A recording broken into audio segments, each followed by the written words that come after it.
महाकालेश्वर मंदिर का 12 ज्योतिर्लिंग में विशेष स्थान है।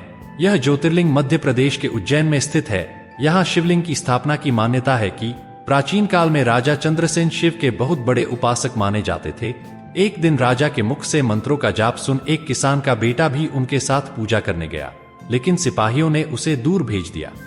वो जंगल के पास जाकर पूजा करने लगा और वहां उसे एहसास हुआ कि दुश्मन राजा उज्जैन पर आक्रमण करने जा रहे हैं, और उसने प्रार्थना के दौरान ही ये बात पुजारी को बता दी। ये खबर आग की तरह फैल गई और उस समय विरोधी राक्षस दूषण का साथ लेकर उज्जैन पर आक्रमण कर रहे थे। दूषण को भगवान ब्रह्मा का वरदान प्राप्त था कि वो दिखाई नहीं देगा। उस वक्त पूरी प्रजा ही भगवान शिव की आराधना में व्यस्त हो गई और अपने भक्तों की ऐसी पुकार सुनकर महाकाल प्रकट हुए। महाकाल ने दूषण का वध किया और उसकी राख से ही अपना श्रृंगार किया। उसके बाद वो यहीं विराजमान हो गए।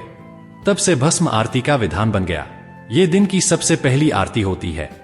ऐसी भी मान्यता है कि भगवान शिव सबसे सरल देवता हैं, लेकिन उनमें जो विशालता है उसे जिसने महसूस कर लिया वो जगत को अच्छी तरह समझ लेता है। उज्जैन में शिव के औघड़ स्वरूप की आराधना होती है, जो कि अपने आप में अनोखा है। शिव के इस रूप में पूजने के पीछे की कहानी बेहद रोचक है। भूत पिशाच को नचाने वाले, शरीर पर भस्म लेप लगाने वाले औघड़ शिव भक्तों के बेहद प्रिय हैं। पूरी सृष्टि शिव से उत्पन्न होकर शिव में विलीन होता है। उज्जैन प्राचीन काल से ही धार्मिक नगरी के रूप में प्रसिद्ध है, जहां भगवान शिव काल भैरव के रूप में मौजूद हैं।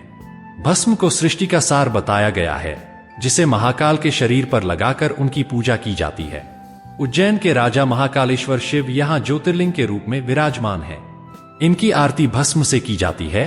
उससे पहले भस्म से उनका श्रृंगार किया जाता है। सुबह तड़के 4 बजे ताजा जले चिता की राख से महाकाल की पूजा की जाती थी, लेकिन एक असाधारण घटना होने की वजह से इस प्रथा को बदल दिया गया। अब उपले की राख से महाकाल का अभिषेक किया जाता है, लेकिन ऐसा कब से शुरू हुआ ये कहना मुश्किल है।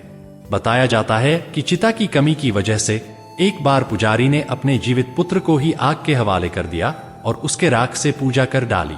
इस घटना के बाद ही इस प्रथा को बंद कर दिया गया। फिलहाल यहाँ मुर्दे की भस्म की जगह गाय के गोबर के उपलों से बनी भस्म से शिव का श्रृंगार होता है। महाकालेश्वर को उज्जैन का राजा माना जाता है। ऐसी मान्यता है कि अगर राजा इस नगरी में रात में ठहरने की जहमत उठाते हैं तो उनका राजपाट हाथ से निकल जाता है। ऐसे ही रोचक जानकारी के लिए हमारे वीडियो को लाइक और चैनल सब्सक्राइब करें।